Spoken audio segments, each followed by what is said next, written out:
আসসালামু আলাইকুম। রাজশাহী থেকে এইচ রাকিবুল আলম রাজু বলছি। আমি বাংলাদেশ নার্সিং ও মিডওয়াইফারি কাউন্সিল থেকে পাশকৃত একজন কমিউনিটি প্যারামেডিক চিকিৎসক। পাশাপাশি আমি নওগাঁ উত্তরা বিশ্ববিদ্যালয় কলেজের ব্যবস্থাপনা বিভাগের একজন শিক্ষক। বর্তমানে আমি চিকিৎসা ফাউন্ডেশন বাংলাদেশ কর্তৃক আয়োজিত RDAP কোর্সের একজন নিয়মিত ছাত্র। আমার শিক্ষক ছিলেন শ্রদ্ধেয় ডক্টর ইউসি চন্দ্র সাহা। তিনি অত্যন্ত দক্ষতা ও আন্তরিকতার সহিত আমাদের কোর্সটি সম্পন্ন করেছেন। তিনার কাছ থেকে অনেক মূল্যবান তথ্য ও জ্ঞান আমরা অর্জন করেছি, যেটা আমাদের ব্যক্তিগত ও পেশাগত জীবনে অনেক উপকারে আসবে। তিনি এই কোর্সের মাধ্যমে আমাদের ফুসফুস এবং ফুসফুসের রোগ সম্বন্ধে এবং প্রাকৃতিক উপায়ে কিভাবে আমরা সুস্থ থাকতে পারি সেই শিক্ষাগুলো আমাদের প্রদান করেছেন। এই কোর্স থেকে আমরা pneumonia, bronchitis, asthma, ILD, pulmonary hypertension, corona virus, tuberculosis সহ বিভিন্ন রোগ সম্বন্ধে আমরা জানতে পেরেছি। আজকে আমার প্রেজেন্টেশনের বিষয় হলো যক্ষ্মা। যক্ষ্মা একটি পরিচিত শব্দ। আগে আমরা জানতাম যক্ষ্মা হলে তার রক্ষা নেই, কিন্তু এই কথাটি এখন ভুল প্রমাণিত হয়েছে। যক্ষ্মার এখন আধুনিক চিকিৎসা বের হয়েছে, যেখান থেকে আমরা রোগ প্রতিরোধ সহ যক্ষ্মার চিকিৎসা নিয়ে আমরা সুস্থ হতে পারি। আমরা লক্ষ্য করেছি সারা বিশ্বে প্রতি বছর 1 কোটি মানুষ যক্ষ্মা রোগে আক্রান্ত হয় এবং 15 লক্ষ মানুষ যক্ষ্মা রোগে মারা যায়।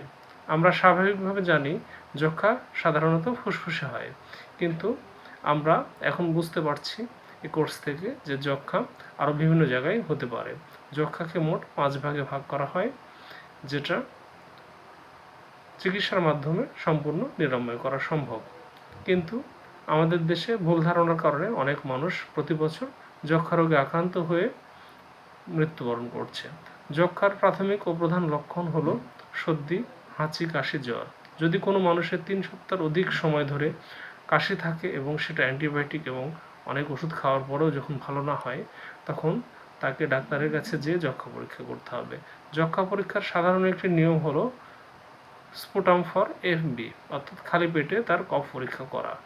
তারপরেও আরও কিছু পরীক্ষা আছে। বুকের এক্সরের মাধ্যমে আমরা যক্ষ্মা রোগ নির্ণয় করতে পারি। যক্ষ্মা রোগের সঠিক চিকিৎসার মাধ্যমে যক্ষ্মা রোগ থেকে আমরা মুক্তি লাভ করতে পারি। আমাদের দেশে ডটস নামের একটি প্রোগ্রাম চালু আছে, যেখান থেকে বিনামূল্যে সরকার থেকে যক্ষ্মা রোগের চিকিৎসা প্রদান করা হয়। এই ডটস থেকে যদি কোনো মানুষ 6 মাস নিয়মিত চিকিৎসা নেয়, তাহলে সেখান থেকে যক্ষ্মা রোগ থেকে সে মুক্তি পেতে পারে। কিন্তু অনেক মানুষ দেখা যায় কিছুদিন যক্ষ্মা রোগের ওষুধ খাওয়ার পর ওষুধ বন্ধ করে দেয়, তখন সে মাল্টি ড্রাগ রেজিস্ট্যান্ট MDR হয়ে যায়, যার ফলে সেখান থেকে আরও নতুন রোগ প্রতি বছর সে সৃষ্টি করে। সুতরাং এই কোর্স থেকে আমরা যে জ্ঞান অর্জন করেছি সেটা হলো, আমরা যদি কোনো যক্ষ্মা রোগ শনাক্ত করতে পারি, তাহলে তাদের সঠিকভাবে পরামর্শের মাধ্যমে কিভাবে কোর্স কমপ্লিট করা যায় সে চেষ্টা করব।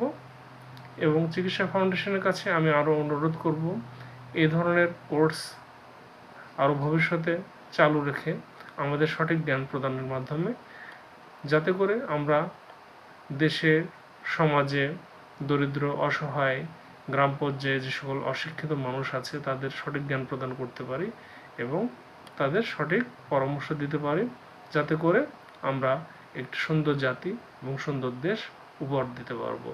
ধন্যবাদ চিকিৎসা ফাউন্ডেশন বাংলাদেশকে, ধন্যবাদ সবাইকে। আসসালামু আলাইকুম।